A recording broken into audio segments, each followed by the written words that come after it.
Hall में कैमरों के फ्लैश इस तरह चमक रहे थे जैसे आसमान से बिजलियां गिर रही हो। कुछ सेकंड पहले तक जो महफिल एक शांत और रॉयल पार्टी थी, वो अब एक भयंकर तमाशे में बदल चुकी थी। रियांश के होठ जैसे ही अहाना के होठों से अलग हुए, अहाना का सुन पड़ा दिमाग झटके से होश में आ गया। उसे एहसास हुआ कि अभी अभी पूरे शहर के मीडिया, इन्वेस्टर्स और रियांश की पूरी फैमिली के सामने क्या हुआ है। अहाना की सांसें धोखने की तरह चल रही थी। उसने अपने दोनों हाथों से रियांश के उस चौड़े सीने पर पूरी ताकत से धक्का दिया। रियांश एक कदम पीछे हटा, लेकिन उसकी आंखों में कोई पछतावा नहीं था। वहाँ सिर पे खौफनाक गुरूर और वो पजेसिव नशा था जो अभी भी अहाना के लाल होठों पर अटका हुआ था। तुम्हारी हिम्मत! अहाना की आवाज़ कांप रही थी, लेकिन उसका गुस्सा किसी ज्वालामुखी की तरह फट रहा था। उसने अपने होठों को अपने हाथ की उल्टी तरफ से पोंछा। तुम्हारी हिम्मत कैसे हुई मुझे इस तरह सबके सामने इस्तेमाल करने की? रेयान सिंघानिया। पीछे से दादी की वो दहाड़ गूंजी जिसने हॉल के सन्नाटे को चीर कर रख दिया। दादी का चेहरा गुस्से से लाल हो चुका था। वो अपनी छड़ी जमीन पर पटकते हुए रेयांश की तरफ बढ़ रही थी। उनके पीछे रेयांश के माता पिता और वो रोती हुई तानिया भी थी। ये क्या बेहूदगी है? दादी चिल्लाई। तुमने इस मामूली सी पीआर वाली लड़की के लिए तानिया की बेइज्जती की, हमारे खानदान की इज्जत मिट्टी में मिला दी। रेयांश ने पलटकर अपनी दादी को देखा। उसकी आंखों में वो बर्फ जैसी ठंडक थी जो किसी को भी जमा दे। इज्जत मैंने नहीं दादी, आपने मिट्टी में मिलाई है। रेयांश ने बिल्कुल शांत लेकिन खूंखार आवाज़ में कहा, मैंने आपसे कहा था कि मेरी ज़िंदगी के फैसले मैं खुद लूँगा। आपने मुझे सबके सामने फंसाने की कोशिश की, तो मुझे भी सबके सामने ही जवाब देना पड़ा। तानिया से कहिए कि अपने लिए कोई और लड़का ढूंढ ले, क्योंकि मैं सिर्फ और सिर्फ अहाना का हूँ। मैं तुम्हारी कोई नहीं हूँ। अहाना ने पीछे से चिल्लाकर कहा, तुमने मुझे एक मोहरा समझा है रेयांश। तुम अपनी फैमिली पॉलिटिक्स में मुझे क्यों घसीट रहे हो? अहाना मुड़ी और तेज कदमों से उस हॉल से बाहर निकलने के लिए भागी। उसे एक सेकेंड भी इस घुटन भरी जगह पर नहीं रुकना था। मीडिया वाले माइक लेकर अहाना की तरफ दौड़े। मिस अहाना, क्या आप दोनों रिलेशनशिप में हैं? मिस अहाना, क्या यह सिंघानिया परिवार के खिलाफ कोई बगावत है? इससे पहले कि मीडिया वाले अहाना को घेर पाते, रेयांश एक चीते की फुर्ती से आगे बढ़ा।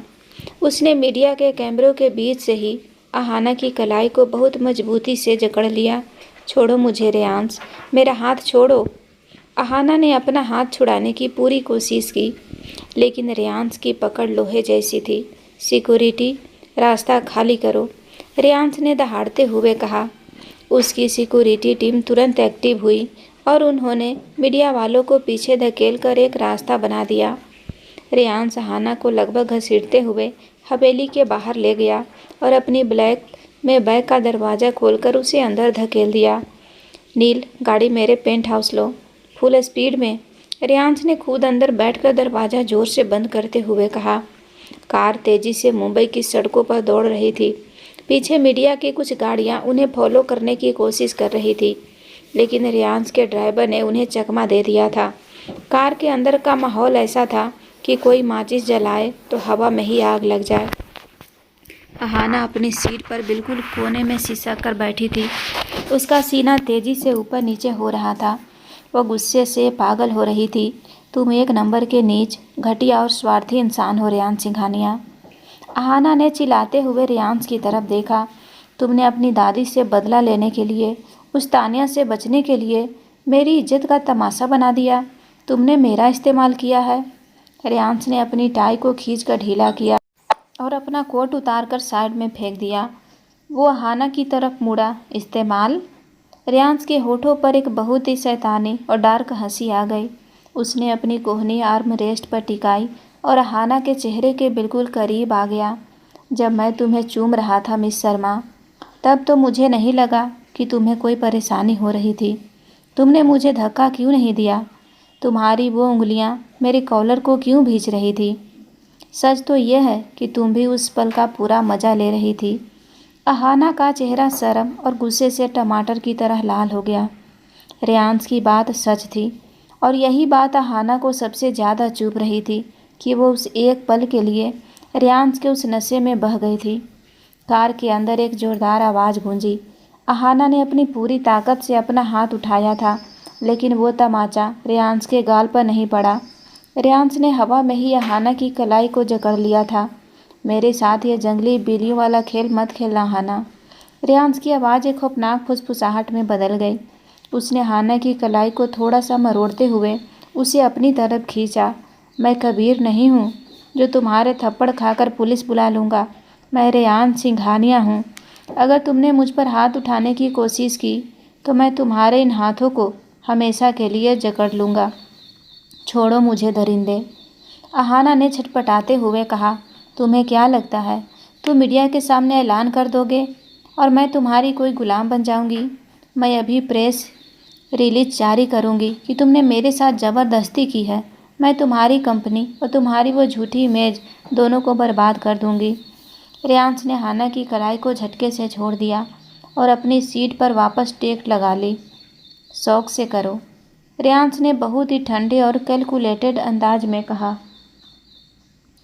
लेकिन याद रखना, तुमने ही मुझे ब्लैकमेल करके सिंघानिया इंडस्ट्रीज का पीआर कॉन्ट्रैक्ट लिया था। अगर तुम मेरे खिलाफ प्रेस रिलीज दोगी तो दुनिया यही कहेगी कि एक पीआर हेड ने अपने बॉस को फंसाने के लिए यह सब किया। तुम्हारी वो छोटी सी पीआर एजेंसी हमेशा के लिए बैन हो जाएगी। कोई तुम्हें काम नहीं देगा। अहाना का दिमाग सून पड़ गया। यह इंसान हर तरफ से शतरंज की चालें चल रहा था। उसने हाना को चारों तरफ से घेर लिया था। कार बांद्रा के उस आलीशान पेंट हाउस के बेसमेंट में रुकी। रियांश बिना कुछ कहे बाहर निकला। अहाना को भी मजबूरी में उसके पीछे पीछे जाना पड़ा, क्योंकि वो जानती थी कि अगर वो इस लाल ड्रेस में रात के 12 बजे सड़क पर निकली तो बाहर खड़े मीडिया वाले उसे नोच खाएंगे।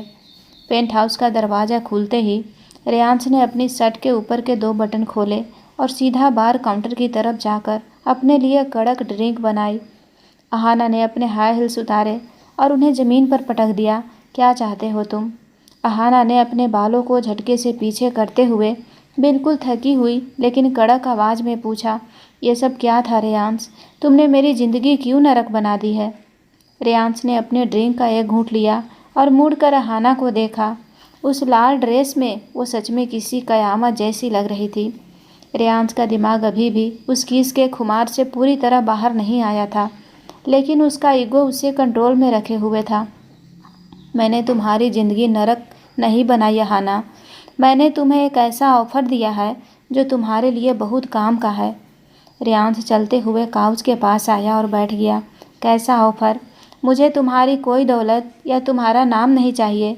अहाना ने हाथ बांधते हुए कहा। मुझे पता है तुम्हें नहीं चाहिए। रियांश ने टेबल पर अपना ग्लास रखा। लेकिन अब तीर कमान से निकल चुका है। कल सुबह के हर अखबार, हर न्यूज़ चैनल पर सिर्फ हमारी तस्वीरें होंगी।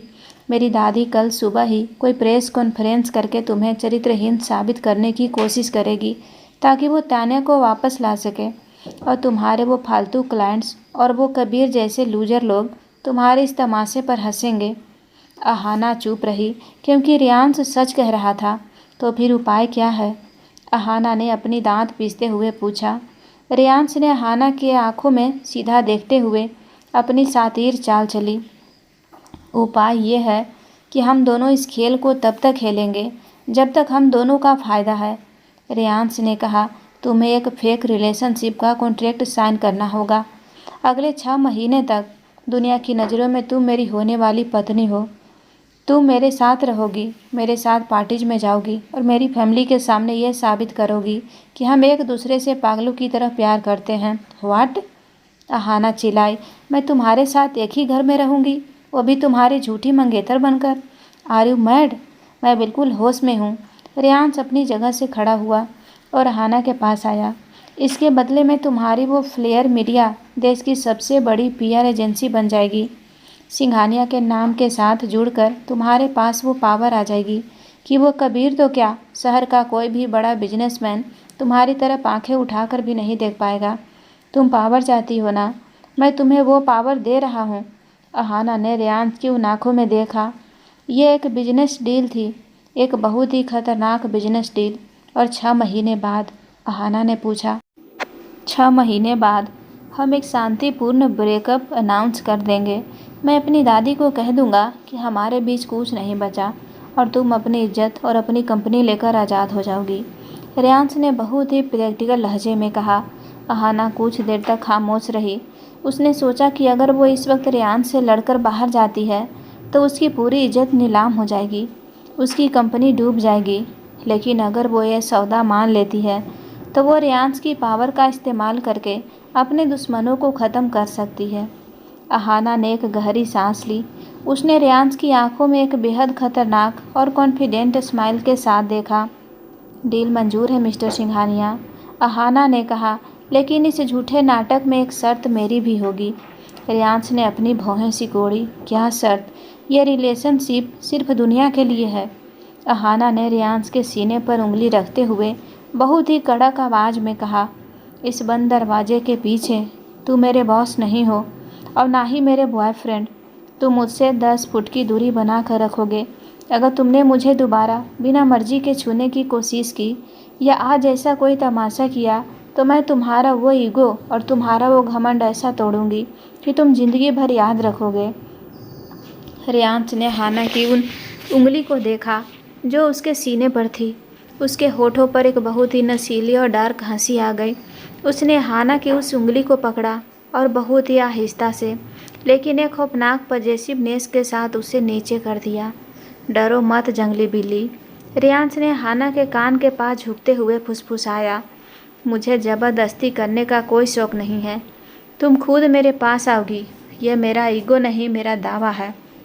रेयांश ने हाना को एक आखिरी बार उस लाल ड्रेस में ऊपर से नीचे तक देखा, मुड़ा और अपने बेडरूम की तरफ चला गया।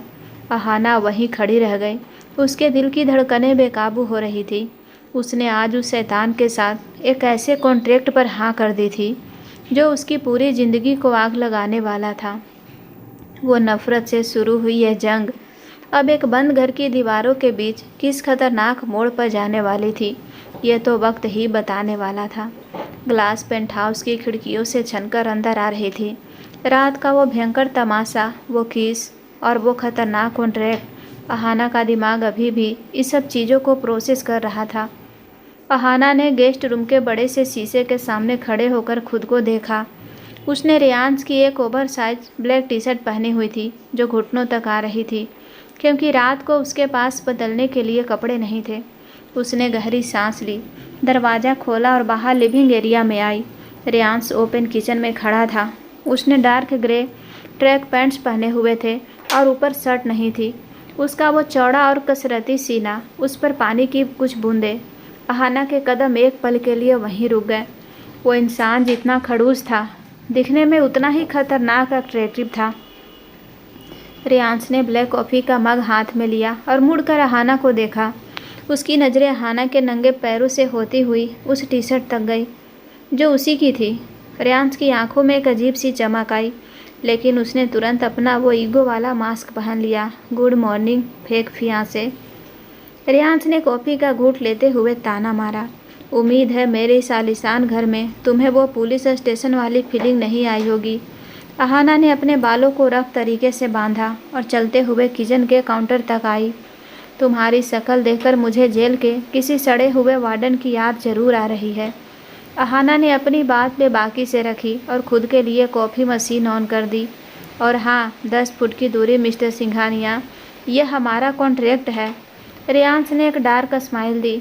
वो काउंटर के दूसरी तरफ से चलकर अहाना के बिल्कुल पास मुश्किल से 1 फुट की दूरी पर आकर खड़ा हो गया। यह मेरा घर है अहाना।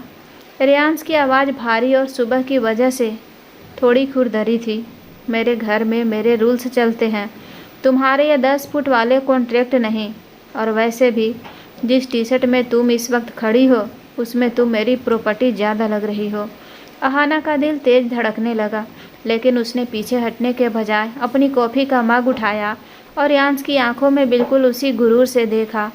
अपनी इस प्रॉपर्टी वाली गलतफहमी से बाहर आ जाओ रेयांश, अहाना ने पलटवार किया। यह सिर्फ 6 महीने का नाटक है और अगर तुमने मुझ पर अपना यह घटिया बॉस वाला एटीट्यूड दिखाने की कोशिश की तो मैं मीडिया के सामने जाकर ऐसा रोना रोऊंगी कि दुनिया तुम्हें ही विलेन समझेगी। रेयांश हंस पड़ा। एक असली लेकिन शैतानी हंसी। मुझे कोई फ़र्क नहीं पड़ता दुनिया मुझे क्या समझती है। फ़िलहाल तैयार हो जाओ, 15 मिनट में हम सिंघानिया मेंशन के लिए निकल रहे हैं। अहाना का हाथ रुक गया। मेंशन? मैं तुम्हारी फैमिली के ड्रामे में नहीं जाने वाली। जाना पड़ेगा। रियांश ने अपना मग सिंक में रखा और अहाना की तरफ मुड़ा। कल रात के तमाशे के बाद मीडिया मेरे घर के बाहर खड़ी है। दादी अंदर आग बबूला है। अगर हमने आज सुबह एक साथ जाकर उन्हें यकीन नहीं दिलाया कि हम सच में साथ हैं तो वो तुम्हारे पीआर एजेंसी पर केस ठोक देगी। तैयार हो जाओ, और हाँ, कुछ ढंग का पहनना। मेरी दादी को तुम जैसी मॉडर्न लड़कियों से बहुत चिढ़ है, तो मैं भी उन्हें चिढ़ाने का कोई मौका नहीं छोड़ने वाली। अहाना ने कॉफ़ी का मग वहीं छोड़ा और वापस अपने कमरे में चली गई। रियांश उसे जाते हुए देखता रहा और अनजाने में ही उसके चेहरे पर एक बहुत ही इम्प्रेसिव स्माइल आ गई। 15 मिनट बाद दोनों हवेली के लिए निकल पड़े। अहाना ने अपनी वही कल वाली पैंट सूट मंगवा ली थी और उसे बहुत ही बॉस लेडी अंदाज में पहना था। जैसे ही उनकी कार सिंघानिया मेंशन के बड़े लोहे के गेट पर पहुंची, हजारों मीडिया वालों ने कार को घेर लिया। कैमरों के फ्लैश से आंखें चुंधिया रही थी। हम बाहर निकल रहे हैं, रियांश ने अपनी सीट बेल्ट खोलते हुए कहा। याद रखना अहाना, हम पागलों की तरह प्यार में हैं। तुम अपनी एक्टिंग पर ध्यान दो, मैं अपना काम जानती हूँ। अहाना ने भी अपना बैग उठाया। रियांश कार से बाहर निकला। उसने अपना कोट का बटन बंद किया, अपना सन ग्लासेस पहना और फिर घूमकर अहाना की तरफ वाला दरवाज़ा खोला। उसने बहुत ही जेंटलमैन तरीके से अपना हाथ आगे बढ़ाया। अहाना ने एक फेक स्माइल दी और अपना हाथ रियांश के हाथ में दे दिया। जैसे ही रियांश की उंगलियां ने अहाना के हाथ को जकड़ा, अहाना के पूरे शरीर में करंट सा दौड़ गया।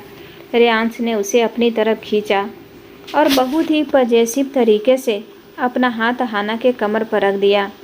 ज़्यादा कसकर मत पकड़ो, मेरी हड्डियाँ टूट जाएगी। अहाना ने दांत पीसते हुए स्माइल करते हुए फुसफुसाया। चुपचाप चलो, वरना यहीं सबके सामने तुम्हें दोबारा चूम लूँगा। रियांश ने भी कैमरे की तरफ देखते हुए बहुत ही खौफनाक तरीके से जवाब दिया। अहाना तुरंत चुप हो गई। दोनों ने सिक्योरिटी के घेरे के बीच से होते हुए सिंघानिया मेंशन के बड़े से ओक के दरवाजे में एंट्री ली। मेंशन के अंदर का माहौल किसी कब्रिस्तान से भी ज़्यादा भयानक और शांत था। मेन हॉल के बीचों बीच उस बड़े से रॉयल सोफे पर दादी बिल्कुल तन कर बैठी थी। उनके चेहरे पर जो नफरत और गुस्सा था वो किसी को भी डराने के लिए काफ़ी था। उनके पास ही रियांश के माता पिता खड़े थे, जो खुद डरे हुए लग रहे थे। जैसे ही रियांश और अहाना अंदर आए, दादी की नज़रें सीधे अहाना पर जाकर टिक गई। उन नज़रों में इतनी घिन थी जैसे अहाना कोई कीड़ा हो।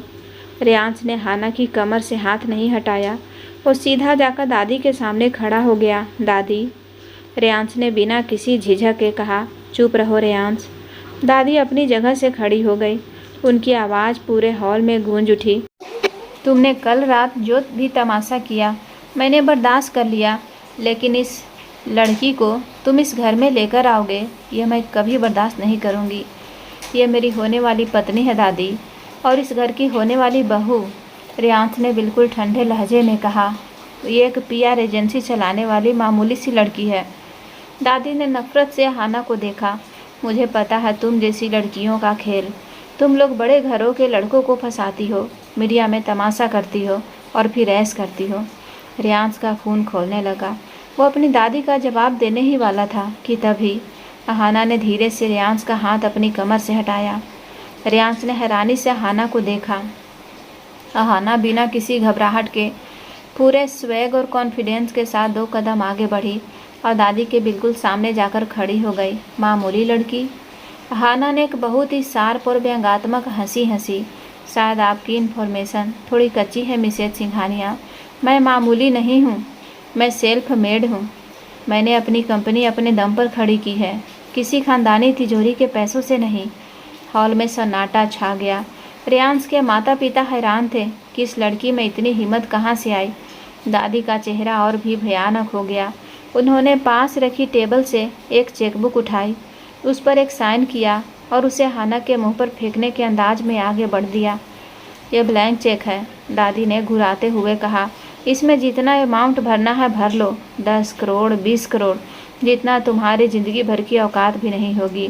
यह पैसे लो और मेरे पोते और इस शहर से हमेशा के लिए दफ़ा हो जाओ। रेयांश अपनी जगह से आगे बढ़ा। दादी, आप हदों को पार। रेयांश, रुक जाओ। अहाना ने अपना हाथ उठाकर रेयांश को रोक दिया। उसकी आवाज़ में एक ऐसा कमांड था कि रेयांश सच में रुक गया। रेयांश ने आज तक किसी का ऑर्डर नहीं माना था, लेकिन इस वक्त वो अहाना का ये रूप देखकर बस चुपचाप खड़ा रहा। अहाना ने उस चेक को दादी के हाथ से लिया। उसने चेक को बहुत गौर से देखा, फिर उसने अपना बैग खोला, उसमें से एक पेन निकाला और उस चेक पर एक बड़ा सा 0 लिख दिया। अहाना ने वो चेक वापस दादी के हाथ में पकड़ा दिया। मेरी PR एजेंसी की 1 हफ्ते की कमाई आपके इस खैरात के पैसों से बहुत ज़्यादा है मिसेज सिंघानिया। अहाना ने बिल्कुल दादी की आंखों में घूरते हुए अपनी आवाज़ को बिना ऊंचा किए कहा, आप पैसों से शेयर मार्केट खरीद सकती हैं, लोगों का ज़मीर नहीं। और जहाँ तक रेयांश की बात है, उसे मैंने नहीं फंसाया है, बल्कि वो मुझे छोड़ने को तैयार नहीं है। अगर आपको इतनी ही प्रॉब्लम है तो अपने पोते को पट्टे से बांध कर रखिए। मुझ पर अपने फालतू के डायलॉग्स मारने की कोशिश मत कीजिएगा। दादी के हाथ से वो चेक नीचे गिर गया। वो कांपने लगी। आज तक सिंघानिया खानदान में किसी ने उनके सामने इतनी तेज आवाज़ में बात नहीं की थी। रेयांश की आंखों में एक ऐसा खौफनाक और जुनूनी सुकून था जो शब्दों में बयां नहीं किया जा सकता था। उसे इस लड़की पर गर्व महसूस हो रहा था। यह वो इकलौती इंसान थी जो इस जहरीले परिवार का मुंह उन्हीं की भाषा में बंद कर सकती थी। तुम बहुत पछताओगी लड़की, दादी ने दांत पीसते हुए कहा। मैं पछतावे में यकीन नहीं रखती, अहाना ने स्माइल करते हुए कहा। तभी रेयांश के पिता विक्रम सिंघानिया आगे आए। उन्होंने माहौल को थोड़ा शांत करने की कोशिश की। ठीक है, विक्रम ने बहुत ही कैलकुलेटेड अंदाज में कहा, अगर तुम दोनों को ये रिश्ता सच है, अगर यह मीडिया का कोई स्टंट नहीं है, तो आज से अहाना इसी घर में रहेगी हमारे साथ, ताकि हम भी तो देखें कि तुम दोनों का प्यार कितना गहरा है। रेयांश और अहाना दोनों अंदर से हिल गए। डैड, अहाना के पास अपना घर है। रेयांश ने बीच बचाव करना चाहा। अगर वो इस घर की बहू बनने वाली है तो वो यहीं रहेगी, दादी ने अपनी हारी हुई बाजी को पलटते हुए कहा। और वो तुम्हारे कमरे में रहेगी रेयांश। अगर ये रिश्ता सच है तो तुम्हें कोई प्रॉब्लम नहीं होनी चाहिए, और अगर तुमने मना किया तो मैं आज ही प्रेस कॉन्फ्रेंस करके तुम दोनों के इस ड्रामे का सच पूरी दुनिया को बता दूंगी। अहाना ने रेयांश की तरफ देखा। रेयांश ने अहाना की तरफ। दोनों समझ गए थे कि दादी ने उन्हें उनके ही जाल में फंसा लिया था। अगर वो मना करते तो कंपनी और इज्जत दोनों डूब जाती। फाइन, रेयांश ने अपना जबड़ा टाइट करते हुए कहा। अहाना मेरे साथ मेरे कमरे में रहेगी। दोपहर के 2 बज चुके थे। अहाना का सारा सामान उसके होटल से मंगवाकर रेयांश के उस विशाल डार्क थीम वाले मास्टर बेडरूम में रख दिया गया था। कमरे का दरवाज़ा बंद होते ही अहाना ने अपना बैग ज़मीन पर पटका और रेयांश की तरफ गुस्से से घूरा। मैं तुम्हारे साथ इस एक कमरे में 6 महीने तक नहीं रहने वाली। अहाना चिल्लाई। तुमने कहा था कि मैं अपने घर रहूँगी। ये सब कॉन्ट्रैक्ट का हिस्सा नहीं था। रेयांश, जो अपना कोट उतारकर बेड पर फेंक चुका था, उसने अपनी टाई को खींचते हुए बहुत ही शांत और मज़े लेने वाले अंदाज में कहा, तुमने ही तो अभी नीचे मेरी दादी को चुनौती दी थी झांसी की रानी बनकर, तो अब भुगतो। मेरी फैमिली बहुत शातिर है अहाना। अगर हम अलग अलग कमरों में रहें तो वो रात के 2 बजे भी दरवाज़ा खोलकर चेक करने आ जाएंगे। तो मैं क्या करूं? तुम्हारे साथ इस बेड पर सो जाऊं? अहाना ने उस किंग साइज बेड की तरफ उंगली दिखाते हुए कहा। मेरे लिए तो कोई प्रॉब्लम नहीं है। रेयांश ने एक डार्क स्माइल दी और चलते हुए अहाना के पास आया। बेड काफ़ी बड़ा है। वैसे भी मैं तुम्हें खाने वाला नहीं हूँ। तुम खुद को समझते क्या हो? अहाना ने पीछे हटते हुए कहा। मैं काउच पर सो जाऊंगी या ज़मीन पर सो जाऊंगी, लेकिन तुम्हारे साथ इस बेड पर बिल्कुल नहीं। परफेक्ट, रेयांश ने अपने कंधे उचकाए। काउच तुम्हारा, बेड मेरा, और हाँ, वो वार्डरोब का आधा हिस्सा मैंने तुम्हारे लिए खाली करवा दिया है। अपने कपड़े जमा लो। रेयांश बाथरूम की तरफ मुड़ा। अहाना वहीं खड़ी अपने बालों को खींच रही थी। उसने अपनी कंपनी को बचाने के लिए एक ऐसे मगरमच्छ से डील कर ली थी जो अब उसे हर पल तड़पाने वाला था। रात के 11 बज रहे थे। कमरे में सिर्फ बेड लैंप की हल्की पीली रोशनी थी। रेयांश अपने लैपटॉप पर कुछ फाइल चेक कर रहा था। वो बेड पर बिल्कुल रिलैक्स होकर लेटा हुआ था। दूसरी तरफ अहाना उस छोटे से डिजाइनर काउच पर सोने की कोशिश कर रही थी। काउच बहुत ही अनकंफर्टेबल था। अहाना की गर्दन अकड़ रही थी और उसे नींद नहीं आ रही थी। अहाना ने इरिटेट होकर करवट बदली तो काउच से नीचे गिरने लगी। उसने किसी तरह खुद को संभाला। रियांश ने लैपटॉप के स्क्रीन के ऊपर से यह सब देखा। उसे मज़ा आ रहा था। अगर तुम्हारी ईगो तुम्हें इजाज़त दे तो तुम इस बेड के उस कोने पर सो सकती हो। रियांश ने बिना लैपटॉप से नज़रें हटाए कहा, मेरी नींद बहुत गहरी है। मैं तुम्हारी तरफ नहीं आऊँगा। मुझे तुम्हारी कोई हमदर्दी नहीं चाहिए। अहाना ने अपनी रजाई को खींचते हुए कहा, हमदर्दी नहीं है। रियांश ने अपना लैपटॉप बंद किया और उसे साइड टेबल पर रख दिया। मैं बस नहीं चाहता कि कल सुबह मेरी फेक फियांसे की गर्दन अकड़ जाए और मीडिया के सामने वो रोबोट की तरह चले। अहाना को सच में बहुत दर्द हो रहा था। उसने एक बार काउच को देखा, फिर उस बड़े से बेड को। उसने हार मान ली। वो उठी, अपना तकिया लिया और बेड के बिल्कुल आखिरी कोने पर रियांश से जितना हो सके उतना दूर जाकर लेट गई। उसने बीच में एक तकियों की दीवार भी बना ली। रियांश ने वो तकियों की दीवार देखी और उसके होठों पर अनजाने में ही एक स्माइल आ गई। यह ग्रेट वॉल ऑफ चाइना बनाने की क्या ज़रूरत थी? रियांश ने अपनी जगह पर लेटते हुए पूछा, ताकि अगर तुम रात को गलती से भी मेरी तरफ आओ तो मैं इस तकिए से तुम्हारा मुंह दबा दूं। अहाना ने अपनी आंखें बंद करते हुए कहा, तुम्हारी इन्हीं हरकतों की वजह से ना आधी दुनिया तुमसे डरती होगी अहाना। रियांश ने छत की तरफ देखते हुए कहा, और तुम्हारी हरकतों की वजह से पूरी दुनिया तुमसे नफरत करती है मिस्टर सिंघानिया। अहाना ने तुरंत ताना मारा। कमरे में खामोशी छा गई। दोनों एक दूसरे को देख नहीं रहे थे, लेकिन दोनों को एक दूसरे की सांसों की आवाज़ सुनाई दे रही थी। ये नज़दीकी, ये एक ही कमरे की हवा शेयर करना दोनों के लिए एक बहुत ही नया और अजीब सा एहसास था। रात के 2 बज चुके थे। अहाना बहुत गहरी नींद में थी। नींद में उसे थोड़ी ठंड लगने लगी। वह अनजाने वही गर्माहट की तलाश में बेड के बीच की तरफ खिसकने लगी। वो तकियों की दीवार कब गिर गई उसे पता ही नहीं चला।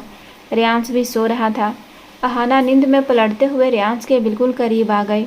उसका एक हाथ रियांश के चौड़े और गर्म सीने पर जाकर टिक गया और उसका चेहरा रियांश की गर्दन के पास छुप गया। रियांश की नींद अचानक एक हल्की सी छुअन से टूट गई। उसने अपनी आंखें खोली। कमरे में अंधेरा था। उसे अपने सीने पर कुछ भारीपन महसूस हुआ। जैसे उसने नीचे देखा, उसकी सांसें गले में अटक गई। अहाना शर्मा, वो डायनामाइट, वो आग उगलने वाली लड़की इस वक्त बिल्कुल किसी मासूम बच्ची की तरह उसके सीने से चिपकी हुई सो रही थी। अहाना की गर्म सांसें रियांश की गर्दन पर पड़ रही थी, जिससे रियांश के पूरे शरीर में एक भयानक करंट सा दौड़ रहा था। रियांश को उसे तुरंत धक्का देकर दूर कर देना चाहिए था।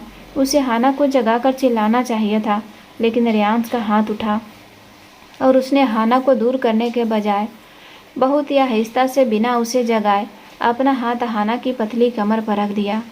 रियांश ने अहाना के बालों की उस हल्की सी खुशबू को महसूस किया। उसका वो प्रैक्टिकल ईगो से भरा दिमाग इस वक्त पूरी तरह शट डाउन हो चुका था। वो सिर्फ उस पल की सुकून भरी गर्माहट को महसूस कर रहा था। वो इंसान जो कभी किसी के साथ अपना बेड शेयर करना पसंद नहीं करता था, आज इस लड़की को अपनी बाहों में महसूस करके एक अजीब सी पजेसिव शांति महसूस कर रहा था। तुम एक दिन मुझे सच में पागल कर दोगी जंगली बिल्ली, रियांश ने बहुत ही धीमी आवाज़ में फुसफुसाया। उसने अहाना को थोड़ा और अपने करीब खींच लिया और अपनी आंखें बंद कर ली। सुबह की हल्की और गुनगुनी धूप जब कमरे की बड़ी सी कांच की खिड़की से अंदर आई तो अहाना की नींद में खलल पड़ा। उसने अपनी आंखें नहीं खोली, बस अपनी रजाई को और कसकर पकड़ने की कोशिश की, लेकिन उसे रजाई की जगह कुछ बहुत ही सख्त, गर्म और मजबूत सा महसूस हुआ। अहाना को एक बहुत ही धीमी लेकिन रिदमिक धड़कन की आवाज़ सुनाई दे रही थी, धक धक धक। अहाना की नींद एक झटके में उड़ गई। उसने अपनी भारी पलकें खोली। उसके सामने कोई तकिया नहीं था, बल्कि रियांश सिंघानिया का वो चौड़ा और नंगा सीना था। अहाना का एक पैर रियांश के पैरों के बीच उलझा हुआ था। उसका एक हाथ रियांश के सीने पर था और उसका सिर बिल्कुल रियांश की गर्दन में छुपा हुआ था। और सबसे बड़ी बात, रियांश का एक मजबूत हाथ अहाना की कमर को बहुत ही अधिकार से जकड़े हुए था। अहाना की सांसें हलक में अटक गई। उसका दिमाग जैसे काम करना बंद कर चुका था।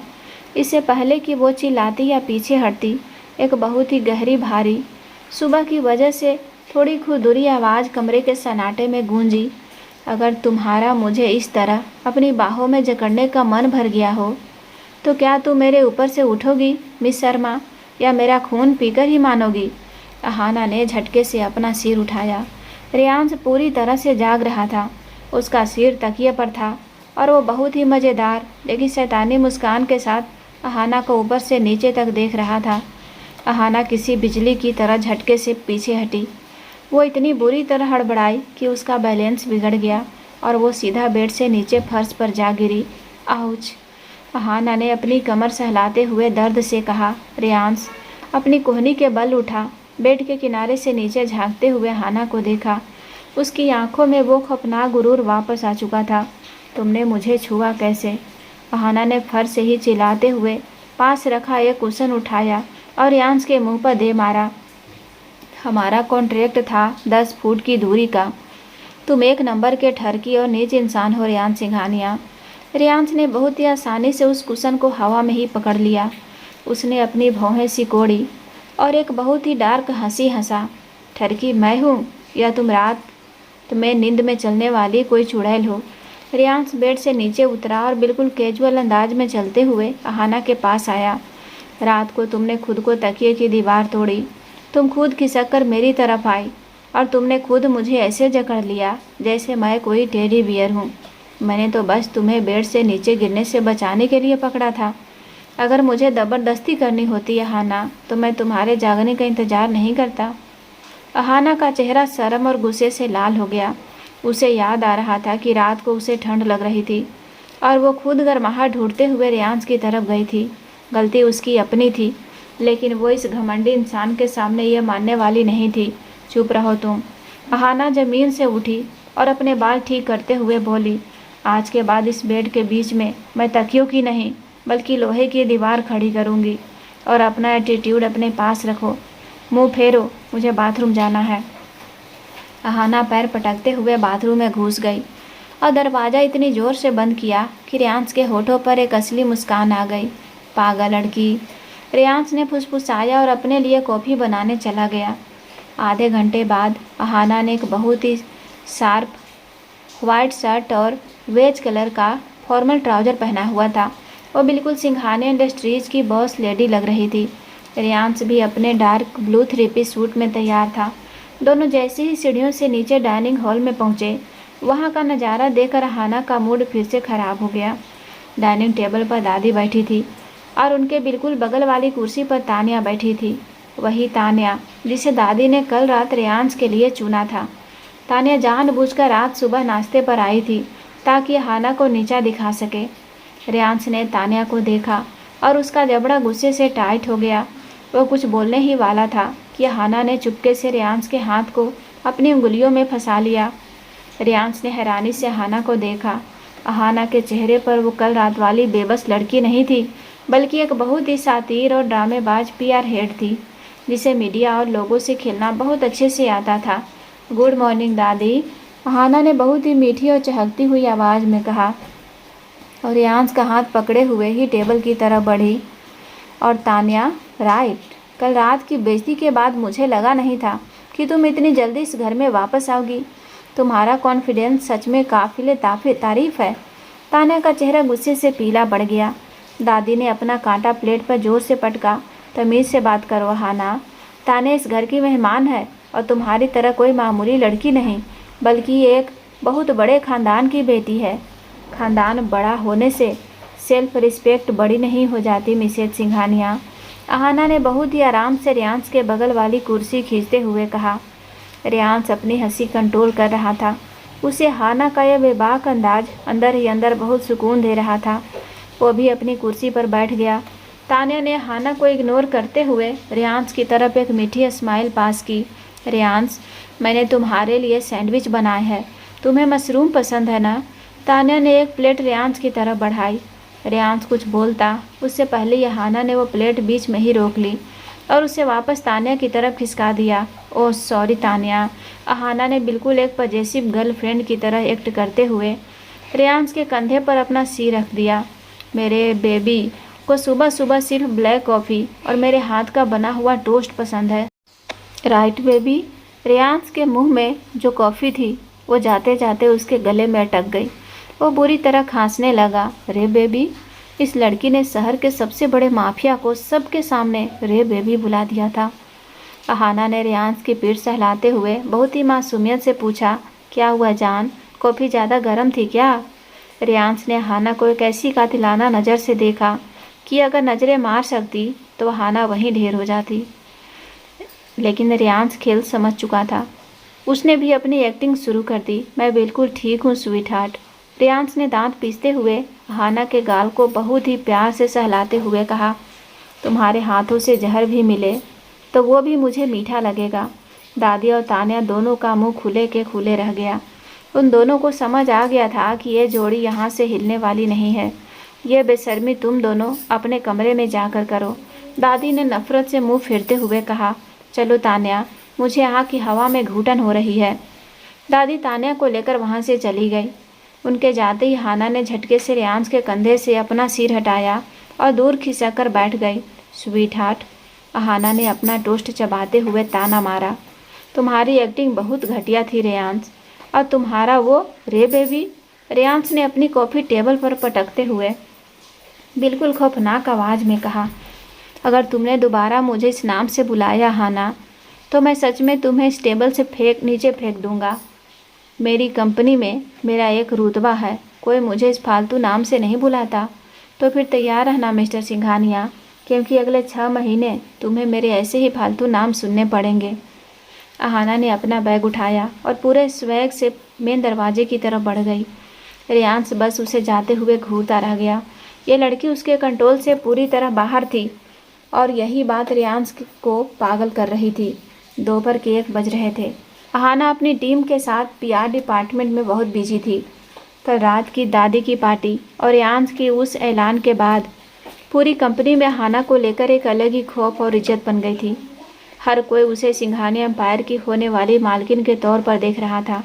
अहाना अपने ग्लास केबिन में वापस आई तो उसकी नज़र अपनी डेस्क पर पड़ी। वहाँ लाल गुलाबों का एक बहुत ही बड़ा, महंगा और खूबसूरत सा गुलदस्ता रखा हुआ था। अहाना के होठों पर एक स्माइल आ गई।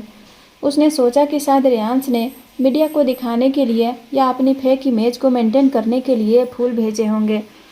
अहाना ने फूलों के बीच रखा वो छोटा सा कार्ड निकाला और उसे पढ़ा। कार्ड पर लिखा था, शादी की खबर सुनकर दिल तो टूट गया अहाना, लेकिन तुम्हारे लिए बहुत खुश हूँ। दुनिया की सबसे खूबसूरत होने वाली दुल्हन को ये लाल गुलाब। उम्मीद है हम कॉफ़ी पर ज़रूर मिलेंगे। तुम्हारा दोस्त वीर शेरगिल। अहाना के स्माइल गायब हो गए। यह फूल रेयांश ने नहीं बल्कि वीर शेरगिल ने भेजे थे। वीर वही सुपरस्टार था जिसे कल रेयांश ने अपने केबिन से धक्के मार कर निकाला था। अहाना अभी वो कार्ड पढ़ ही रही थी कि केबिन का दरवाज़ा बिना किसी दस्तक के खुला। रेयांश अंदर आया। उसकी नज़रें सीधे उस बड़े से लाल गुलदस्ते पर गई। रेयांश के कदमों की रफ्तार धीमी हो गई। उसकी आंखों का रंग अचानक बहुत गहरा और खौफनाक हो गया। उसने अहाना के हाथ में वो कार्ड देखा। ये क्या है? रेयांश की आवाज़ इतनी शांत थी कि वह तूफान से पहले की खामोशी लग रही थी। फूल है। अहाना ने कार्ड को अपनी डायरी में रखते हुए बहुत ही कैजुअल तरीके से कहा, वीर ने भेजे हैं कल रात की न्यूज़ सुनकर मुझे कॉन्ग्रेचुलेट करने के लिए। रेयांश अपनी जगह से आगे बढ़ा। वो डेस्क के पास आया। उसने बिना एक सेकंड सोचे उस बड़े से गुलदस्ते को उठाया और उसे सीधा केबिन के कोने में रखे डस्टबिन में बहुत ही बेदर्दी से फेंक दिया। हे, क्या पागलपन है ये? अहाना अपनी कुर्सी से झटके से खड़ी हो गई। तुमने वो फूल क्यों फेंके? वो वीर ने मुझे भेजे थे। रेयांश ने अपने दोनों हाथ अहाना की डेस्क पर टिकाए और बहुत ही आहिस्ता से लेकिन एक भयानक पजेसी बाग के साथ अहाना के चेहरे के करीब आया। वो फूल वीर ने भेजे थे, इसीलिए मैंने उन्हें कचरे में फेंक दिया। अहाना, रेयांश के दांत आपस में पीस रहे थे। तुम्हें क्या लगता है तुम रेयांश सिंघानिया की मंगेतर होने का टैग पहनकर किसी और मर्द से लाल गुलाब रिसीव करोगी और मैं चुपचाप बैठकर देखूंगा? हमारा रिश्ता फेक है रेयांश। अहाना ने चिल्लाकर याद दिलाया। वीर सिर्फ मेरा दोस्त है। तुम हर चीज़ में अपना इस सड़ा हुआ पजेसिव एटीट्यूड क्यों ले आते हो? क्योंकि दुनिया के लिए रिश्ता सच है। रेयांश ने भी उसी आवाज़ में दहाड़ा। तुम मेरी होने वाली बीवी हो कोई दूसरा इंसान तुम्हें गुलाब भेजने की हिम्मत कैसे कर सकता है? क्या तुमने उसे बताया था कि यह सब एक नाटक है? नहीं ना? तो फिर वो तुम्हें लाइन क्यों मार रहा है? अहाना को रियांश का ये पागलपन समझ नहीं आ रहा था। तुम्हें प्रॉब्लम क्या है? अगर कोई मुझे फूल भेजता है तो इसमें तुम्हारा क्या नुकसान है? तुम्हारी कंपनी का तो कोई नुकसान नहीं हो रहा ना? रियांश का हाथ हवा में उठा और उसने डेस्क पर रखे एक पेपर वेट को जोर से जमीन पर पटक दिया, जिससे वो टूट गया। मेरा नुकसान हो रहा है अहाना। रियांश की सांसें तेज चल रही थी। उसकी आंखों में एक ऐसी दीवानगी थी जिसे देखकर अहाना अंदर तक कांप गई। मुझे नफरत है इस बात से कि कोई और मर्द तुम्हें फूल भेजे। मुझे नफरत है इस बात से कि कोई और तुम्हारी तरफ देखे भी। मेरी कंपनी में, मेरी इस ऑफिस में मेरे अलावा तुम्हें कोई फूल नहीं दे सकता। ये मेरा नया रूल है, और अगर तुमने इसे तोड़ने की कोशिश की तो मैं उस वीर शेरगिल का वो हाल करूँगा कि वो किसी फिल्म का काम करने के लायक नहीं बचेगा। अहाना बिल्कुल खामोश रह गई। वो रियांश की इस हरकत से डरी नहीं थी, बल्कि वो हैरान थी। रियांश सिखानिया, जो सिर्फ पैसों और पावर की भाषा समझता था, वो इस वक्त किसी आशी की तरह रिएक्ट कर रहा था। तुम पागल हो गए हो रियांश, अहाना ने फुसफुसाते हुए कहा। हाँ, शायद। रियांश ने अहाना को एक बहुत ही गहरी और इंटेंस नज़र से देखा। लेकिन याद रखना मिस शर्मा, तुम इस कॉन्ट्रैक्ट के ख़त्म होने तक मेरी हो, सिर्फ मेरी। रियांश मुड़ा और केबिन से बाहर निकल गया, लेकिन अहाना को उस बंद केबिन में अपनी ही तेज धड़कनों की आवाज़ सुनाई दे रही थी। शाम के 7 बज रहे थे। ऑफिस लगभग खाली हो गया था। अहाना अपना लैपटॉप बैग लेकर घर जाने के लिए लिफ्ट की तरफ बढ़ी। उसने नॉर्मल लिफ्ट का बटन दबाया, लेकिन वो मेंटेनेंस पर थी। उसे मजबूरी में रियांश की वो प्राइवेट वीआईपी लिफ्ट इस्तेमाल करनी पड़ी, जो सीधे बेसमेंट पार्किंग में जाती थी। जैसे ही लिफ्ट का दरवाज़ा बंद होने वाला था, एक हाथ बीच में आया और दरवाज़ा वापस खुल गया। रियांश अंदर दाखिल हुआ। अहाना ने उसे देखकर मुंह फेर लिया और लिफ्ट के बिल्कुल कोने में जाकर खड़ी हो गई। रियांश ने भी कुछ नहीं कहा और वो दूसरे कोने में खड़ा हो गया। लिफ्ट नीचे जाने लगी। लिफ्ट के अंदर बहुत ही अजीब और भारी सन्नाटा था। सुबह के उस फूल वाले ड्रामे के बाद दोनों ने एक दूसरे से कोई बात नहीं की थी। लिफ्ट 40वें फ्लोर पर थी कि अचानक एक ज़ोरदार आवाज़ हुई। लिफ्ट में एक तेज झटका लगा और लिफ्ट की लाइट अचानक बंद हो गई। चारों तरफ घूप अंधेरा छा गया। ये क्या हुआ? अहाना की आवाज़ में हल्की सी घबराहट थी। उसे अंधेरे और बंद जगहों से थोड़ा डर लगता था। रिलैक्स, रियांश की ठंडी आवाज़ अंधेरे में गूंजी। पावर कट हुआ होगा। बैकअप जनरेटर 2 मिनट में ऑन हो जाएगा। लेकिन 2 मिनट बीत गए, लाइट नहीं आई। लिफ्ट के अंदर का एसी भी बंद हो चुका था और घुटन बढ़ने लगी थी। अहाना की सांसें तेज होने लगी। उसे पैनिक अटैक आने लगा था। वो अपना फ़ोन निकालने की कोशिश कर रही थी, लेकिन उसके हाथ कांप रहे थे। रियांश, मुझे घुटन हो रही है, अहाना ने दीवार का सहारा लेते हुए कहा। रियांश ने अपने फ़ोन की फ्लैश लाइट ऑन की। उसने देखा कि अहाना सच में बहुत घबराई हुई है। उसका चेहरा पसीने से भीग गया है। रियांश का वो सारा ईगो और गुस्सा एक सेकंड में गायब हो गया। वो तेज़ कदमों से अहाना के पास आया। उसने अपना फ़ोन अपनी पॉकेट में रखा और बिना कुछ सोचे अहाना के दोनों हाथों को अपनी मजबूत पकड़ में ले लिया। अहाना, मेरी तरफ देखो। रियांश की आवाज़ अब खौफनाक नहीं बल्कि बहुत ही सॉफ्ट और फिक्र से भरी हुई थी। मुझे बाहर जाना है रियांश, मुझे डर लग रहा है। अहाना ने रियांश की शर्ट को कसकर पकड़ लिया और अपना सिर उसके सीने पर टिका दिया। रियांश का दिल बहुत ज़ोर से धड़कने लगा। उसने अहाना को दूर नहीं किया। उसने अपने दोनों हाथ अहाना की कमर पर रखे और उसे अपने बिल्कुल करीब खींच लिया। सांस लो अहाना, मैं यहाँ हूँ। रियांश ने अहाना के बालों में बहुत ही कोमलता से हाथ फेरते हुए कहा। कुछ नहीं होगा, मैं तुम्हें कुछ नहीं होने दूंगा। वो छोटे से अंधेरे लिफ्ट के केबिन में अहाना रियांश की बाहों में सिमटी हुई थी। रियांश की वो गर्माहट, उसकी धड़कनों की आवाज़ अहाना को एक अजीब सा सुकून दे रही थी। अहाना भूल गई थी कि यह वही इंसान है जिसे वो नफरत करती है। इस वक्त वो सिर्फ एक ऐसा इंसान था जिसके सीने से लगकर अहाना को दुनिया की सबसे महफूज जगह का एहसास हो रहा था। रियांश ने अहाना के चेहरे को अपने हाथों में लिया। अंधेरे में भी वो अहाना की उन डरी हुई आंखों को महसूस कर पा रहा था। उन दोनों के बीच की दूरी बिल्कुल ख़त्म हो चुकी थी। रियांश की सांसें अहाना के होठों पर पड़ रही थी। यह कोई दादी को दिखाने वाला तमाशा नहीं था। यह कोई कॉन्ट्रैक्ट नहीं था। यह एक ऐसा पल था जहाँ दोनों के दिल का वो सच सामने आ रहा था जिसे वो ईगो की चादर से ढकने की कोशिश कर रहे थे। रेयांश खुद को रोक नहीं पा रहा था। वो अहाना को चूमने के लिए बिल्कुल करीब आ चुका था। तभी अचानक एक तेज बीप की आवाज़ हुई। लिफ्ट की लाइट वापस जल गई और एसी चालू हो गया। दोनों एक झटके से होश में आए और एक दूसरे से अलग हो गए। अहाना ने अपने बाल ठीक किए और दूसरी तरफ देखने लगी। उसका चेहरा लाल था और सांसें अभी भी बेकाबू थी। रेयांश ने अपने कोट का बटन बंद किया, अपना जबड़ा टाइट किया और लिफ्ट के दरवाजे की तरफ देखने लगा।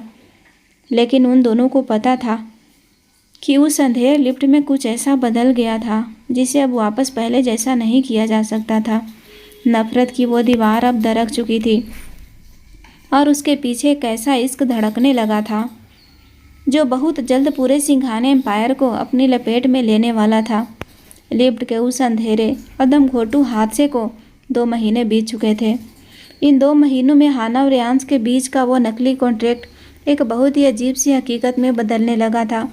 दोनों अभी बहस करते थे, ताने मारते थे, लेकिन अब उन तानों में नफरत नहीं बल्कि एक दूसरे पर हक जताने की होड़ होती थी। ऑफिस में रेयांश की नज़रें फाइलों से ज़्यादा अहाना के क्लास केबिन पर टिकने लगी थी और अहाना के दिल की शुरुआत रेयांश की उस कड़क ब्लैक कॉफ़ी की खुशबू के बिना नहीं होती थी। लेकिन सिंघानिया मेंशन की 4 दीवारी के अंदर एक बहुत बड़ा तूफान पक रहा था। दादी किसी भी कीमत पर अहाना को अपने खानदान की बहू मानने को तैयार नहीं थी। वो बस एक मौके की तलाश में थी और वो मौका उन्हें मिल गया। सोमवार की सुबह सिंघानिया टावर्स का वो आलीशान बोर्ड रूम। आज रेयांश का अपनी दादी और बाकी बोर्ड मेंबर्स के साथ एक बहुत ही अहम मीटिंग था। सिंघानिया इंडस्ट्रीज का एक बहुत बड़े सरकारी प्रोजेक्ट के लिए टेंडर भरने वाली थी। अहाना भी अपनी PR फाइल लेकर वहाँ मौजूद थी। मीटिंग शुरू होते ही दादी ने अपने पास रखा एक भारी सा फोल्डर मेज पर जोर से पटका। पूरे कमरे में सन्नाटा छा गया। रेयांश, तुम्हारे इस PR हेड ने हमारी कंपनी को बेच दिया है। दादी की आवाज़ में एक जहरीली जीत की खुशी थी। रेयांश की भौहें सिकुड़ गई। अहाना हैरान होकर दादी को देखने लगी। क्या मतलब है आपका? रेयांश ने अपनी कुर्सी पर सीधे होते हुए पूछा। दादी ने एक पेन ड्राइव प्रोजेक्ट में लगाई। स्क्रीन पर कुछ ईमेल्स और बैंक ट्रांजैक्शन के स्क्रीनशॉट खुल गया। हमारा जो टेंडर आज पास होने वाला था उसकी सारी कॉन्फिडेंशियल डिटेल्स कल रात मेहरा ग्रुप को लीक कर दी गई है। दादी ने अहाना की तरफ नफरत से उंगली उठाते हुए कहा, और यह डिटेल्स किसी और ने नहीं, तुम्हारी सहाना शर्मा ने अपने प्राइवेट सर्वर से भेजी है। बदले में इसके अकाउंट में 25 करोड़ रुपए ट्रांसफ़र हुए हैं। मैंने कहा था ना रेयांश, ये लड़की सिर्फ पैसों की भूखी है। पूरा बोर्ड रूम सन्न रह गया। डायरेक्टर्स आपस में फुसफुसाने लगे। अहाना का दिमाग सून पड़ गया। उसने स्क्रीन पर देखे ईमेल्स को ध्यान से देखा। वह ईमेल्स उसी की आईडी से भेजे गए थे, लेकिन उसने ऐसा कुछ नहीं किया था। कोई उसे बहुत बुरी तरह फंसा रहा था। अहाना ने घबराकर रेयांश की तरफ देखा। रेयांश अपनी कुर्सी पर बिल्कुल शांत बैठा था। उसका चेहरा पत्थर जैसा सख्त था। उसकी नज़रें स्क्रीन पर थी, अहाना पर नहीं। रेयांश, ये झूठ है। अहाना की आवाज़ हल्की सी कांपी। मैंने ऐसा कुछ नहीं किया है। कोई मेरा सर्वर हैक करके मुझे फंसा रहा है। चुप रहो तुम, दादी जोर से चिल्लाई। सबूत सबके सामने है। तुमने मेहरा ग्रुप की तान्या से बदला लेने के लिए हमारी कंपनी का सौदा कर दिया। सिक्योरिटी, इस लड़की को अभी पुलिस के हवाले करो। दरवाजे पर खड़े 2 गार्ड्स अहाना की तरफ बढ़ने लगे। अहाना का दिल टूट गया। उसे डायरेक्टर्स या दादी की बातों से कोई फ़र्क नहीं पड़ रहा था। उसे फ़र्क इस बात से पड़ रहा था कि रेयांश अभी भी चुप था। वो कुछ नहीं बोल रहा था। तुम भी यही मानते हो रेयांश? अहाना की आंखों में एक दर्द भरी नमी आ गई। उसने अपनी मुठियाँ कस ली। तुम्हें लगता है कि मैंने चंद पैसों के लिए तुम्हारा सौदा किया है? रेयांश ने धीरे से अपनी नज़रें स्क्रीन से हटाई और अहाना की उन भीगी हुई आंखों में देखा। रेयांश अचानक अपनी जगह से खड़ा हुआ। उसने मेज पर रखा पानी का गिलास उठाया और उसे पूरी ताकत से दीवार पर दे मारा। कांच के टुकड़े पूरे कमरे में बिखर गए और गार्ड्स के कदम वहीं रुक गए। मेरी बीबी की तरफ एक कदम भी बढ़ाने की कोशिश मत करना। रेयांश की वो खौफनाक दहाड़ पूरे बोर्ड रूम में गूंज उठी। उसने PR हेड नहीं, बीबी कहा था। दादी हैरान रह गई। रेयांश, तुम सबूतों के बाद भी इस धोखेबाज लड़की का साथ दे रहे हो? धोखेबाज वो नहीं, आप हैं दादी। रेयांश की आवाज़ में एक ऐसा बर्फीला गुस्सा था जिसने पूरे कमरे का तापमान गिरा दिया। रेयांश ने नील की तरफ इशारा किया। नील ने तुरंत अपना लैपटॉप कनेक्ट किया और स्क्रीन पर एक नई वीडियो प्ले कर दी। यह वीडियो सिंघानिया मेंशन के स्टडी रूम की थी। वीडियो में दादी का सबसे वफादार मैनेजर अहाना के लैपटॉप को चुपके से इस्तेमाल कर रहा था और वो सारे ईमेल्स भेज रहा था। साथ ही मेहरा ग्रुप के साथ दादी की एक कॉल रिकॉर्डिंग भी प्ले हुई जिसमें दादी खुद उन टेंडर्स के डिटेल्स मेहरा ग्रुप को दे रही थी ताकि सारा इल्ज़ाम अहाना पर आ सके और अहाना हमेशा के लिए रेयांश की ज़िंदगी से निकल जाए। अहाना की आंखें फटी की फटी रह गई। दादी का चेहरा खौफ और शर्म से पीला पड़ गया। डायरेक्टर्स के मुंह से आवाज़ नहीं निकल रही थी। आप सिंघानिया एम्पायर की मुखिया हैं दादी। रेयांश चलते हुए दादी के बिल्कुल सामने आकर खड़ा हो गया।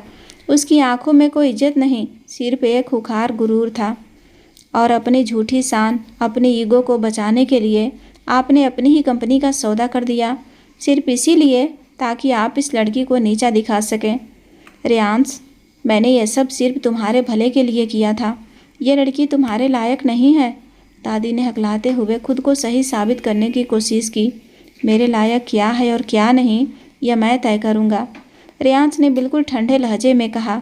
उसने अपनी जेब से कागज़ निकाला। यह वही नकली रिलेशनशिप वाला कॉन्ट्रैक्ट था जिस पर अहाना ने साइन किए थे। रेयांश ने सबके सामने उस कॉन्ट्रैक्ट को बीच से फाड़ दिया और उसके टुकड़े हवा में उड़ा दिए। अहाना हैरान होकर रेयांश को देख रही थी। आज से यह कॉन्ट्रैक्ट, यह झूठा नाटक सब खत्म, रेयांश ने पूरे बोर्ड रूम को घूरते हुए कहा। और रही बात इस कंपनी की, तो मैं रेयांश सिंघानिया आज इसी वक्त सिंघानिया इंडस्ट्रीज के CEO पद से और इस जहरीले परिवार से हमेशा के लिए इस्तीफा देता हूँ। हॉल में जैसे बम फट गया। रेयांश, तुम पागल हो गए हो? तुम एक लड़की के लिए अपना पूरा एम्पायर छोड़ रहे हो। दादी चीख पड़ी। एम्पायर मैंने बनाया है दादी। रेयांश ने बहुत ही कातिलाना और घमंडी स्माइल दी। मेरी अपनी प्राइवेट होल्डिंग्स इतनी है कि मैं ऐसे 10 सिंघानिया टावर्स कल सुबह तक खड़े कर सकता हूँ। आप रखिए अपना एक खोखला खानदान और अपना ईगो। रेयांश मुड़ा। उसने अहाना की कलाई को बहुत ही मजबूती से पकड़ा और उसे खींचते हुए उस बोर्ड रूम से बाहर ले गया। कोई भी डायरेक्टर या गार्ड उन्हें रोकने की हिम्मत नहीं कर सका। रेयांश अहाना को अपनी कार में बैठाकर सीधे मरीन ड्राइव ले आया। मुंबई का मौसम हमेशा की तरह अनप्रिडिक्टेबल था। आसमान में काले बादल छाए हुए थे और तेज़ बारिश शुरू हो चुकी थी। रेयांश ने कार रोकी। अहाना, जो अब तक शौक में थी, उसने झटके से कार का दरवाज़ा खोला और बारिश में बाहर निकल गई। वो रो रही थी। उसका दिमाग काम नहीं कर रहा था। रेयांश भी कार से बाहर निकला और तेज़ कदमों से अहाना के पीछे आया। उसने अहाना का हाथ पकड़कर उसे अपनी तरफ मोड़ा। छोड़ो मुझे रेयांश। अहाना ने बारिश में भीगते हुए पूरी ताकत से रेयांश के सीने पर मुक्का मारा। तुमने वो कॉन्ट्रैक्ट क्यों फाड़ा? तुमने अपनी कंपनी क्यों छोड़ी? तुम्हें क्या लगता है तुम हीरो बन गए? मैं कोई हीरो नहीं हूँ अहाना, रेयांश ने भी उस तेजी आवाज़ में दहाड़ते हुए कहा।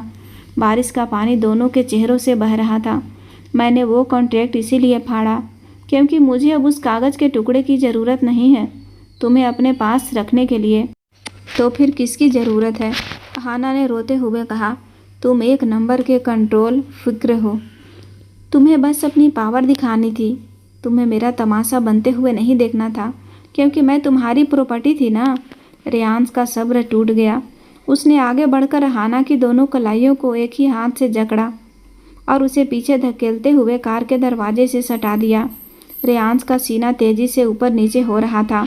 उसकी आंखों में बारिश के पानी के साथ साथ एक ऐसा पागलपन था जो आज सारी हदें तोड़ने वाला था। हाँ, मैं कंट्रोल फ्रीक हूँ, रेयांश ने अहाना के चेहरे के बिल्कुल करीब आते हुए कहा।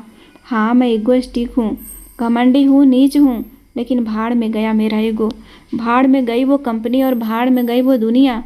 अहाना की सांसें हलक में अटक गई। तुम समझना क्यों नहीं चाहती जंगली बिल्ली? रेयांश की आवाज़ अब एक दर्द भरी और पजेसी फुसफुसाहट में बदल चुकी थी। उसने अहाना के चेहरे से भीगे हुए बालों को हटाया। मैं तुम्हारे बिना सांस नहीं ले सकता। जब दादी ने तुम पर इल्ज़ाम लगाया तो मुझे अपनी कंपनी के डूबने का डर नहीं लगा, मुझे तुम्हें खोने का डर लगा। मुझे नफरत है इस बात से कि तुमने मुझे इतना कमज़ोर कर दिया है। मैं तुमसे बेइंतहा पागलों की तरह मोहब्बत करने लगा हूँ। अहाना का दिल जैसे धड़कना भूल गया।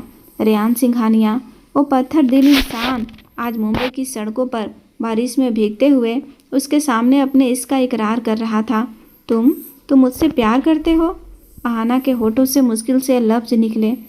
तुम्हें क्या लगता है कि मैं पिछले 3 महीनों से उस एक ही बेड पर बिना तुम्हें छुए सिर्फ कॉन्ट्रैक्ट के लिए सो रहा था? रेयांश ने अहाना के गाल को बहुत ही शिद्दत से सहलाते हुए कहा, मैं तुम्हें अपनी ज़िंदगी बनाना चाहता हूँ अहाना, कोई कॉन्ट्रैक्ट नहीं, कोई दिखावा नहीं, सिर्फ तुम और मैं। अहाना के अंदर जो ईगो, जो नफरत और जो डर था वो आज इस बारिश में पूरी तरह बह गया। उसने अपनी कलाइयों को रेयांश की पकड़ से आज़ाद किया, लेकिन पीछे हटने के बजाय उसने अपने दोनों हाथ रेयांश की गर्दन में डाल दिए। तुम सच में एक बहुत बड़े इडियट हो रेयान सिंघानिया, अहाना ने रोते हुए लेकिन बहुत ही खूबसूरत मुस्कान के साथ कहा। रेयांश के होठों पर भी एक सुकून भरी हंसी आ गई। उसने अहाना की कमर में हाथ डाला और उसे अपनी तरफ खींच लिया। अहाना ने अपने पैर पंजों के बल उठाए और बिना एक सेकेंड सोचे अपने होठ रेयांश के होठों पर रख दिया। यह कोई पार्टी वाला फेक किस नहीं था, यह बारिश की बूंदों के बीच 2 जिद्दी, बेबाक और ईगो से भरे लोगों का वो मुकम्मल इश्क था जिसने आखिरकार एक दूसरे के सामने घुटने टेक दिए थे। रेयांश ने अहाना को अपनी बाहों में कसकर जकड़ लिया और उसे इस कदर चूमा जैसे वो आज अपने सारे दर्द और अपनी सारी मोहब्बत उसे एक चुंबन में उड़ेल देना चाहता हो। समंदर की लहरें तेज हो रही थी, लेकिन उस दोनों के अंदर जो तूफान इतने महीनों से चल रहा था उसे आज अपना किनारा मिल गया था। 1 साल बीत चुका था। रेयांश ने सिंघानिया इंडस्ट्रीज छोड़कर अपनी एक नई इंडिपेंडेंट कंपनी आरए कॉर्प खड़ा कर ली थी, जो एक ही साल में शहर की सबसे बड़ी कंपनी बन चुकी थी और फ्लेयर मीडिया पूरे देश के नंबर 1 पीआर एजेंसी थी। बांद्रा के उस आलीशान पेंट हाउस में सुबह की धूप खिली हुई थी। अहाना शीशे के सामने खड़ी तैयार हो रही थी। उसने एक बेहद खूबसूरत डीप नेक वाली ब्लैक स्लिट ड्रेस पहनी हुई थी। वह आज एक बहुत बड़े अवार्ड फंक्शन में जाने वाली थी, जहां उसे business woman of the year का अवार्ड मिलने वाला था। रेयांश बाथरूम से शावर लेकर बाहर आया। उसने अपने बालों को तौलिए से पोंछते हुए अहाना की तरफ देखा। जैसे ही रेयांश की नज़र अहाना की उस ड्रेस पर पड़ी, उसके चेहरे पर वो चिर परिचित पजेसिव और बॉसी एक्सप्रेशन आ गया। रेयांश ने तौलिया बेड पर फेंका और चलते हुए अहाना के बिल्कुल पीछे आकर खड़ा हो गया। उसने अहाना की कमर पर अपने दोनों हाथ रखे और शीशे में उसकी आंखों में देखा। यह ड्रेस बहुत ज़्यादा डीप है मिसेस सिंघानिया। रेयांश ने अहाना की नंगी पीठ पर एक हल्का सा गुदगुदाने वाला चुंबन देते हुए कहा, तुम्हें लगता है मैं तुम्हें इस ड्रेस में बाहर जाने दूंगा? वो सारे भूखे मीडिया वाले तुम्हें घूरेंगे। अहाना ने मुस्कुराते हुए अपनी लिपस्टिक का कैप बंद किया। उसने शीशे में ही रेयांश को एक बहुत ही कातिलाना नज़र से देखा। चुपचाप अपनी ब्लैक कॉफ़ी पियो और अपना कोट पहनो मिस्टर सिंघानिया। अहाना ने रेयांश के हाथ को हल्का सा थपथपाते हुए कहा, यह मेरी अवार्ड नाइट है और मैं यही ड्रेस पहनने वाली हूँ। तुम्हारा पजेसिव एटीट्यूड अब मुझ पर काम नहीं करेगा। अच्छा? रेयांश ने अहाना को झटके से अपनी तरफ मोड़ा और उसे शीशे से सटा दिया। उसकी आंखों में वो खौफनाक लेकिन बेहद रोमांटिक नशा था। भूल गई तुम कि मैं अभी भी तुम्हारा बॉस हूँ और मैं बहुत अच्छे से जानता हूँ कि अपने एम्प्लॉयज़ को कंट्रोल कैसे किया जाता है। बॉस ऑफिस में होना। अहाना ने रेयांश की टाई को अपने हाथों से खींचते हुए उसे बिल्कुल अपने करीब कर लिया। घर में तुम सिर्फ मेरे पति हो, वो पति जो कल रात मेरे लिए पिज्ज़ा बनाने के चक्कर में पूरा किचन जला चुका था। रेयांश जोर से हंस पड़ा। उसकी वो हंसी जो कभी किसी ने नहीं देखी थी, अब सिर्फ और सिर्फ अहाना के लिए थी। मैं तुम्हें दुनिया की हर खुशी दूंगा अहाना। रेयांश ने अहाना के माथे पर एक बहुत ही गहरा और सुकून भरा चुंबन देते हुए कहा, आई लव यू मेरी जंगली बिल्ली। I love you too mister ego. Ahana ने रेयांश के होठों पर एक हल्का सा किस किया। रेयांश ने अहाना का हाथ पकड़ा और दोनों एक साथ उस पेंट हाउस से बाहर निकल गए। वो एयरपोर्ट की एक छोटी सी लड़ाई, वो कॉफ़ी का गिरना और वो ईगो की भयंकर टक्कर आज एक ऐसे खूबसूरत और अटूट रिश्ते में बदल चुकी थी जिसे दुनिया बस देखती रह गई थी। रेयांश और अहाना ने साबित कर दिया था कि जब 2 शेर टकराते हैं तो सिर्फ तबाही नहीं होती, बल्कि एक ऐसा मुकम्मल इश्क भी जन्म लेता है जो हर कायदे और हर नियम को अपने हिसाब से लिख देता है। दोस्तों, आपको यह कहानी कैसी लगी कमेंट करके ज़रूर बताएं और ऐसे ही रोमांटिक और मज़ेदार कहानी देखने के लिए चैनल को सब्सक्राइब अवश्य कर लीजिए। धन्यवाद।